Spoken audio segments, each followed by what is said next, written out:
পরাজিত ফ্যাসিবাদের অবশিষ্ট শক্তি ও দোসরদের রুখে দিতে জুলাইয়ের চেতনাকে বাঁচিয়ে রাখার আহ্বান জানিয়েছেন বিএনপির সিনিয়র যুগ্ম মহাসচিব রুহুল কবির রিজভী।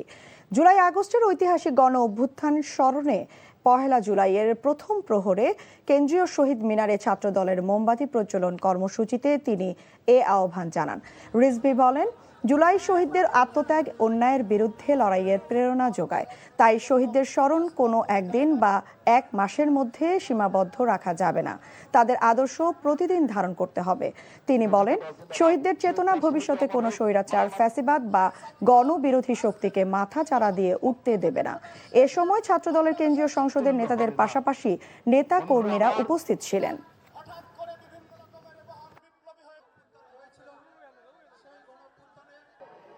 জুলাইয়ের শহীদদের স্মৃতি আমাদেরকে আলোকিত করবে, আমাদেরকে প্রজ্বলিত করবে, আমাদেরকে প্রেরণায় উদ্দীপ্ত করবে, অন্যায়ের বিরুদ্ধে আবার কোন নতুন সংগ্রামে এগিয়ে যাওয়ার প্রেরণা যোগাবে।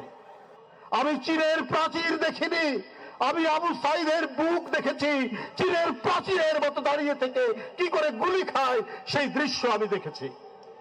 কোন অগণতান্ত্রিক শক্তি, কোন অগণতান্ত্রিক স্বৈরাচারী কোন ধরনের পদক্ষেপ, কোন শক্তির যাতে আর আগমন না ঘটতে পারে, তাই তাদের স্মৃতি একটি মাসের জন্য নয়, একটি দিনের জন্য নয়।